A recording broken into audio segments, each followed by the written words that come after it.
Assalamualaikum warahmatullahi wabarakatuh. Selamat datang kawan-kawan semuanya di channel Ngobrol Horor. Masih ada bersama kami berdua, ada Biru di sini, ada Bro Ayung di sana. Ngegantiin Mas Ogan ya. Bro Ayung sih tetap di sini ya Bro Ayung ya. Dan yang pastinya akan ngebawain cerita-cerita, dan ya terima kasih untuk kawan-kawan semuanya atas support, atas dukungan dalam bentuk apapun itu. Terima kasih banyak. Termasuk kawan-kawan yang udah ngasih super thanks ke Ngobrol Horor. Terima kasih banyak. Bro Ayung, monggo waktu dan debat dipersilahkan. Silakan. Baik. Terima kasih Mas Biru. Tanya apa kawan-kawan dulu seperti biasa.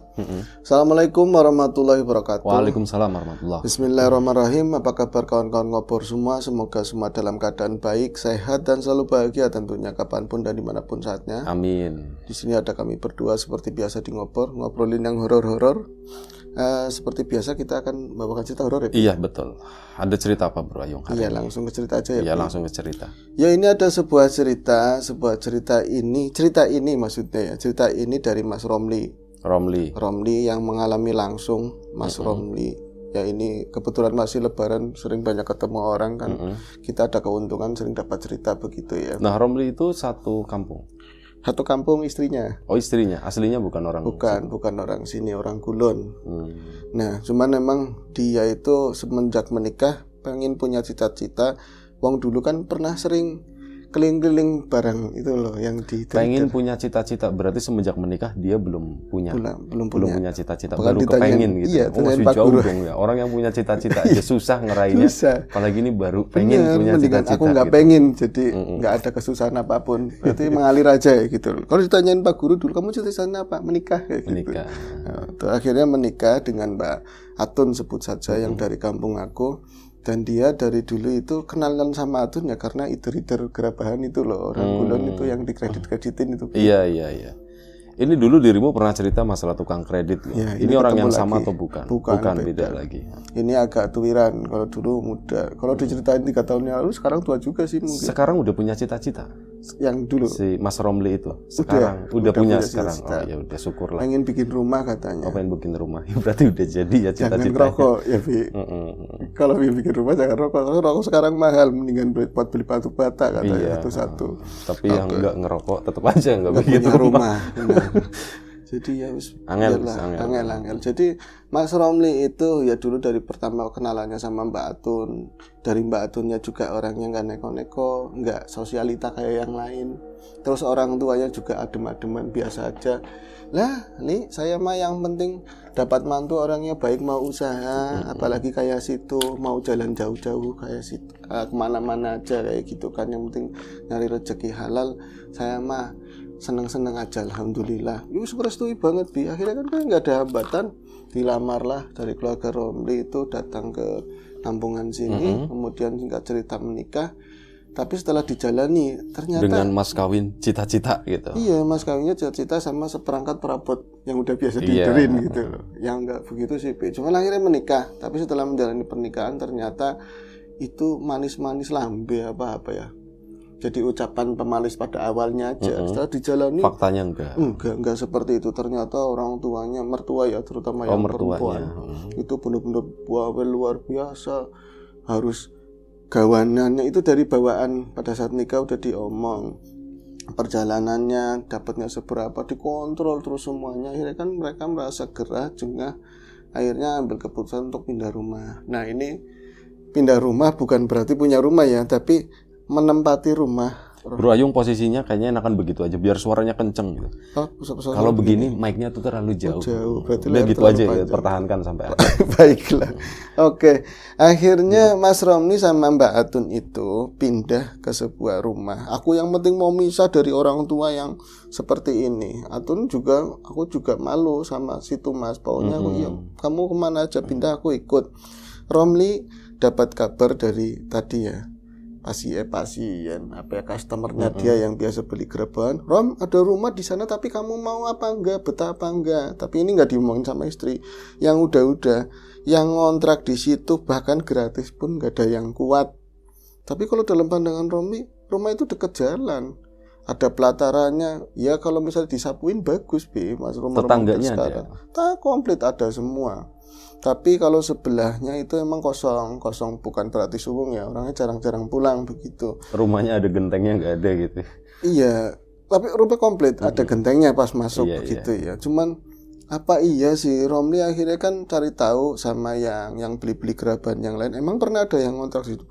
Sering Mas, di situ sering ada yang ngontrak, tapi ya itu nggak betah, nggak lama, paling kuat itu 2 bulan. Itu pun katanya udah bawa paranormal wirawiri, bawa paranormal.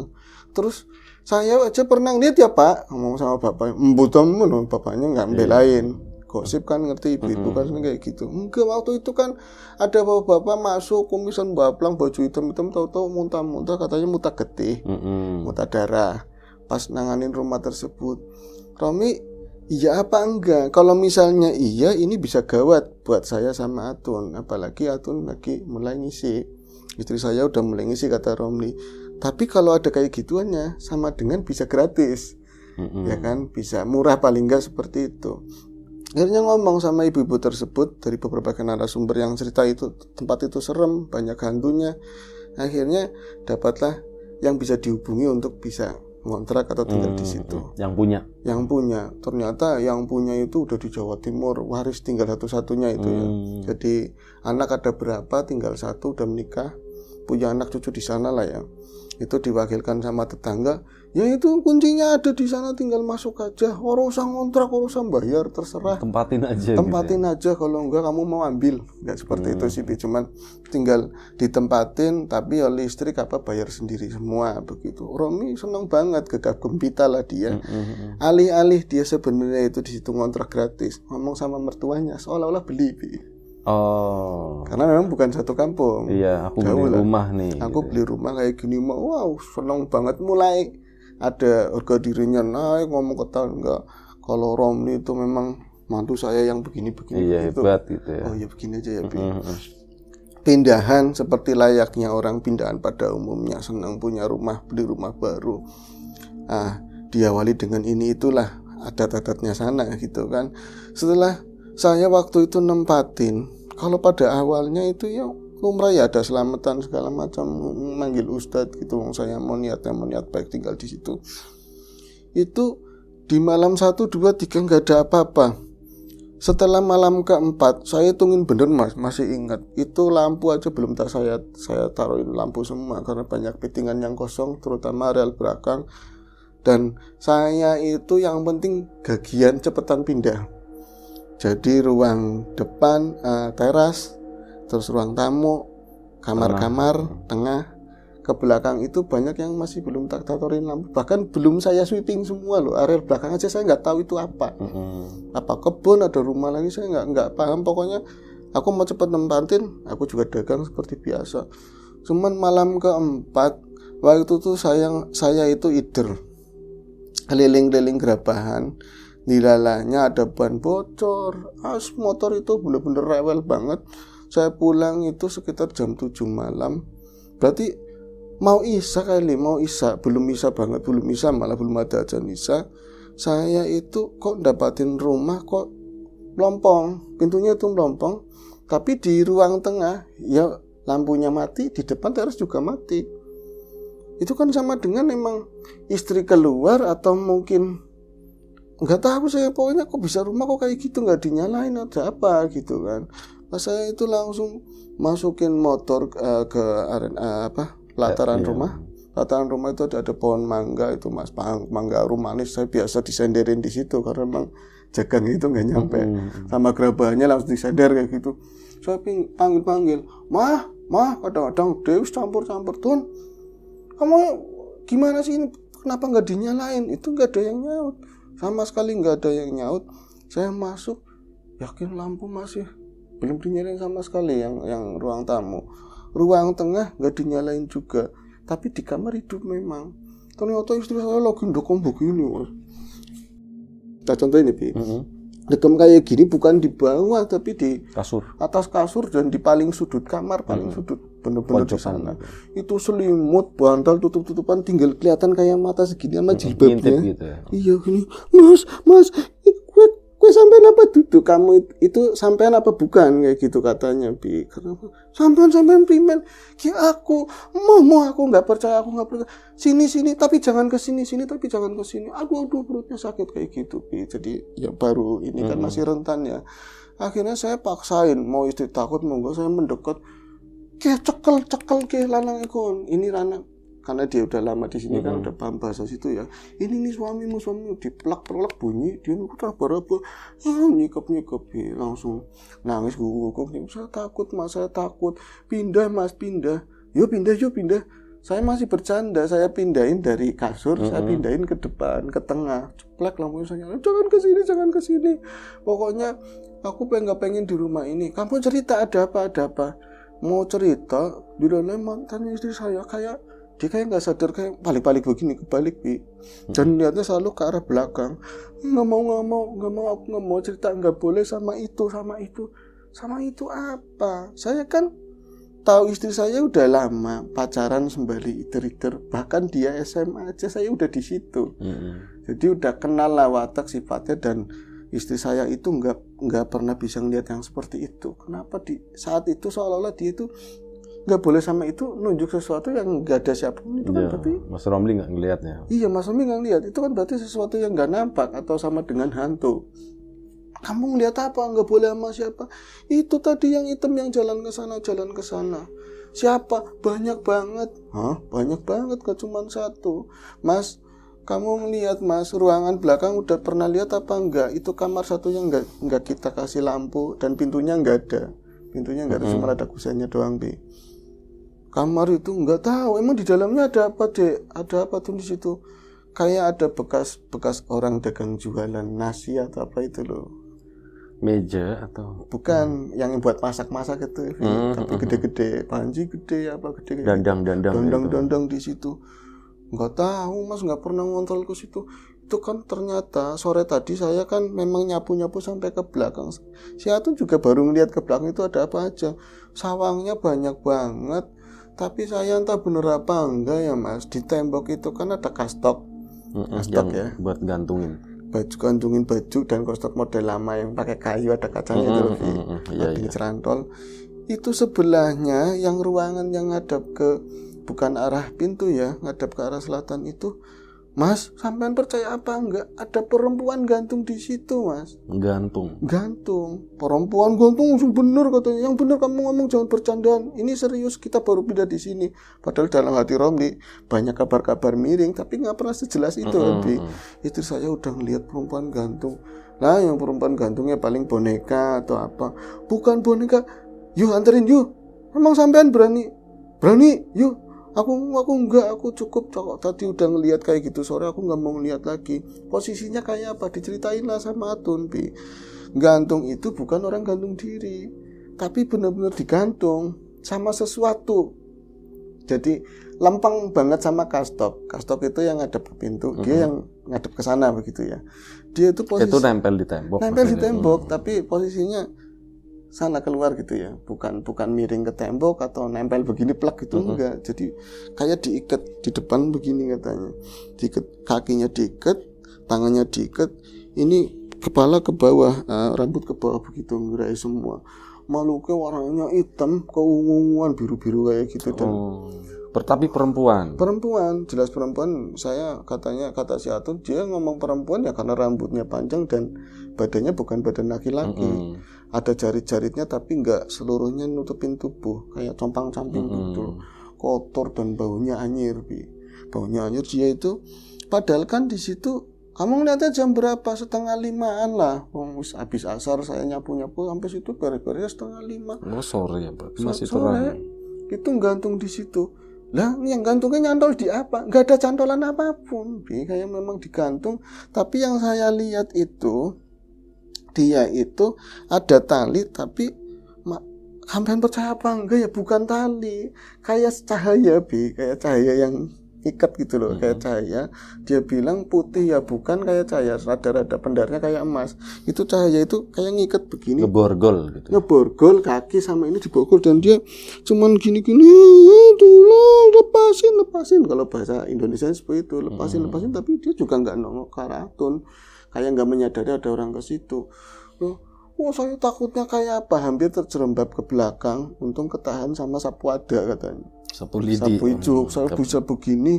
Nah pada saat kayak gitu, saya kan refleks nengok ke arah belakang, itu pintu kebuka, itu ke arah sompangan.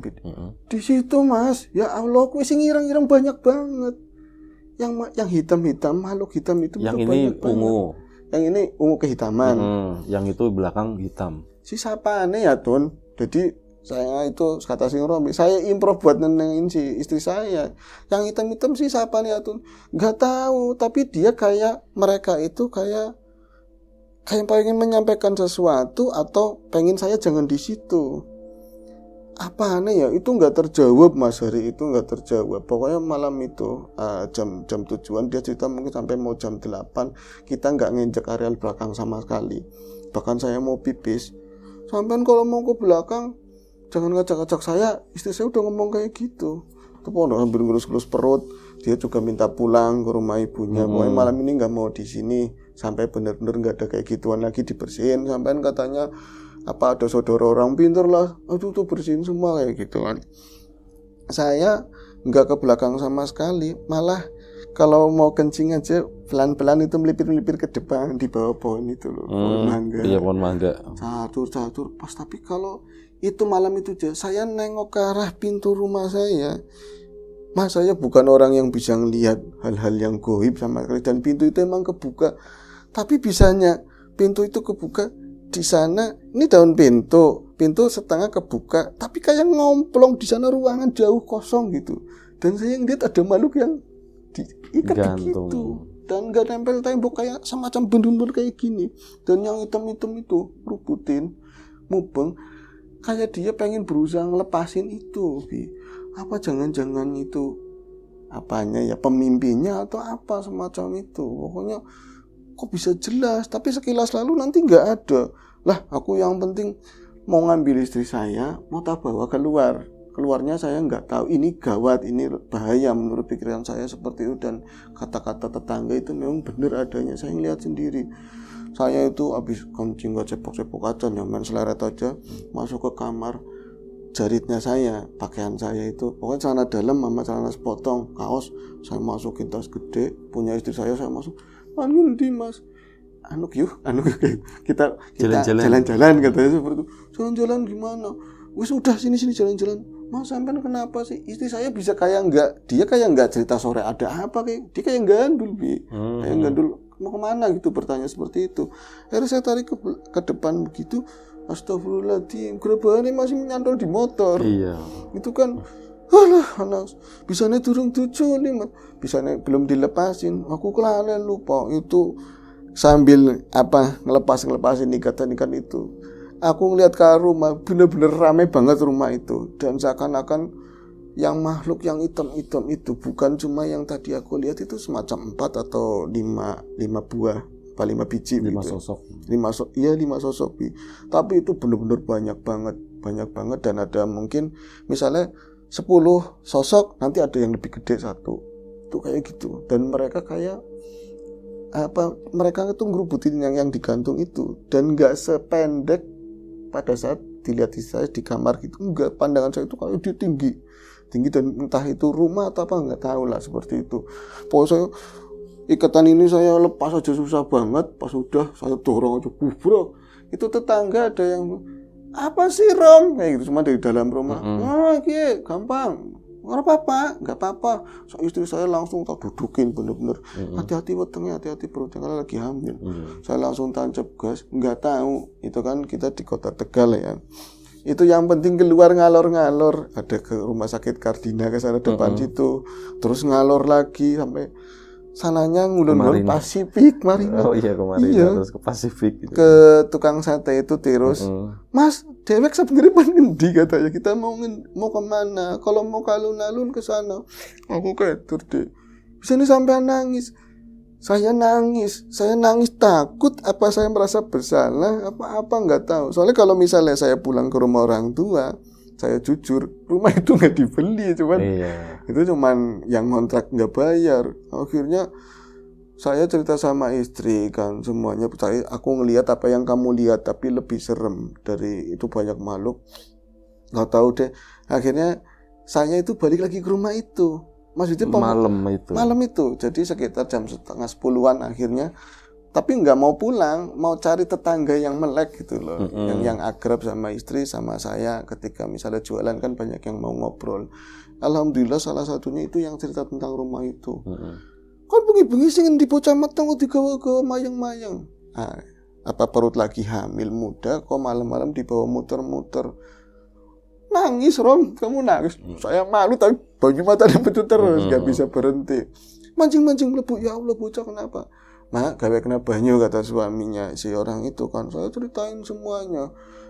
Suaminya yang kemarin itu kayak nggak ikut-ikutan. Mbuh, dia yang banyak cerita. Oke, bocah nom, saya kasih tahu. Oh, tadi yang ini istrinya. Iya. Sekarang suaminya. Suaminya yang ngomong, istrinya, "Pak, jelas napa?" kayak gitu. Wong kemarin sebenarnya saya itu dengar istri saya ngomong kayak gitu. Saya mau nyegah. Ya mau nyegah apa? Kamu kayaknya keinginannya kuat banget buat ke situ. Ya wis kalau misalnya sanggup ya monggo. Saya juga belum pernah ngelihat apa yang berarti udah cerita dulu Bi. Yang kamu ceritain persis kayak itu saya nggak pernah lihat. Tapi saya lihat dari areal belakang. Ini kalau tarik lurus ke sana belakang rumah itu persis. Itu kali cilik, kali kecil, tapi bambu-bambu sama pohon-pohon waru gitu ya. Dari dulu udah singitnya luar biasa. Dari dulu singitnya luar biasa. Tapi makhluk yang ada di situ bukan perkara makhluk-makhluk yang di kebun. Dulu ini di rumah itu ada yang nempatin. Tapi bukan yang punya rumah ya, ada orang ngontrak, Bi. Ada orang ngontrak, ada yang nempatin. Dia itu bukan penggiat batin bukan, tapi memang orang jualan warteg atau apalah ya. Cuman katanya punya musuh persaingan hebat banget lah. Dan itu dia punya calon anak bayi juga kayak kamu, lagi hamil dan terancam nanti bakalan anaknya dibunuh. Jadi, sama lawan musuhnya, tapi versi gaib lah kayak gitu. Akhirnya dilawan. Dia itu punya spiritual atau orang yang paham. Nah, salah satu penjual spiritus. Iya. Nah, ini istrinya yang hamil itu kan kesurupan terus. Itu berhasil sosok yang dikeluarin sama yang nambani atau sama yang ngobatin itu. Ketua belisnya lah. Itu diikat di tembok katanya begitu. Itu perempuan wujud tuh galak banget dan gak bakalan bisa ada yang ngelepasin katanya. Kalau gak bertobat pokoknya gak ada yang bisa ngelepasin lah, kecuali memang gak bakalan ngulangi lagi dan selesai, gak bakalan ngancam keluarga itu. Akhirnya ya itu yang saya tahu itu ceritanya. Tapi saya ngeliat dari belakang, saya ngeliat tuh sering banyak orang pakaian hitam-hitam, tapi bukan orang. Wong dibilang orang, kalau dari kebun ada orang liwat wirawiri ya lumrah. Wong di situ kadang orang nyari burung, nyari apa. Tapi kalau orang ngapain masuk ke belakang rumah itu nggak pakai buka pintu, main selak-selot tok kayak gitu loh, main nembus-nembus begitu. Iya, oh kayak gitu Pak ceritanya. Terus saya ini bagusnya gimana? Ya nggak tahu, situ mau di sana ya kayaknya sih setahu saya pernah ada yang ngontrak juga cerita. Yang baik yang gantung itu sama yang itu nggak gangguin yang rumah, isi rumah itu nggak gangguin. Cuman kayak dia ada urusan sendiri kayak gitu. Tapi kalau kalian cuman kelihat yang nyebelin kelihat. Kalau sampean itu pada terganggu ya. Tapi wong makhluk begitu sebaiknya sih jangan di situ. Pak, kayaknya anak kamar kosong jero ya. Ada kamar kosong. Nawarin biar. Ada ngontrak di situ. Sampean ngontrak situ, Mas. Ngontrak kok di situ. Berarti sampean bukan anaknya ini. Siapa sampean orang sini nggak tahu. Itu kan bukan kampungan aku ya. Jadi tak pikir dia ya anaknya itu si ibu-ibu bapak-bapak tadi. Ternyata mereka orang ngontrak. Tapi udah lama. Iya. Itu aja sih aman. Oke. Sampai sekarang rumahnya Suwung yang itu. Rumahnya sebelah mana sih Bro Yung? Yang apa? Rumah Suwung itu. Ya jangan yang tepat-tepat banget. Iya, jangan tepat-tepat banget. Maksudnya aku tahu nggak? Ya, pernah kesana nggak? Pernah lewat. Di sebelah mana sih Bro? Kalau misalnya nyampe ke Pasar Gede, bukan yang kecil ya, masih ngalor lagi. Oh, Pasar Gede yang si siapa? Entaswit sana. Ya, masih ngalor lagi. Ngalor terus belok ngetan sedikit lah di situ. Ada tandanya pohon ceri lah seperti itu. Pohon apa? Ceri. pohon ceri, berarti bukan pohon mangga Saya aslinya. ganti. Aslinya tuh pohon ceri gitu. Ya. Terlalu banyak saya nonton sih orang itu juga. Takutnya gimana itu. Iya, Kan. iya. Asam. Oke. Iya. Oke. Mas Romlinya masih ngontrak masih. di sana. Iya, cuman dia udah nggak jualan gerabaan. Oke. Baik, terima kasih Bro Ayung satu cerita tentang rumah ya, yang kebetulan rumahnya sekarang masih berdiri dan kosong ya. Kosong. Kondisinya udah Masih baik. Oh, masih bagus ya? Cuman ya rumah kosong gimana sih, nggak disapuin gitu. Iya, ya kotor gitu. Kotor. Tapi atap dan yang lainnya belum rusak gitu. Belum ya? rusak. Lebaran dia nggak punya, yang pulang nggak punya tetap. Nggak yang pulang punya nggak kampung. pulang, tetap dicuekin kosongin gitu. Kosong. Listrik sendiri gimana? Masih nyala? Masih nyala dari tetangga katanya. Oh, nyalur gitu ya. Oke, terima kasih Bro Ayung, kawan-kawan di rumah juga terima kasih banyak. Udah mau nontonin, udah mau mantengin ngobrol horor. Doa terbaik dari kamu untuk kawan-kawan semuanya. Sampai jumpa di episode selanjutnya ngobrol horor. Jaga kesehatan kawan-kawan semuanya. Assalamualaikum warahmatullahi wabarakatuh.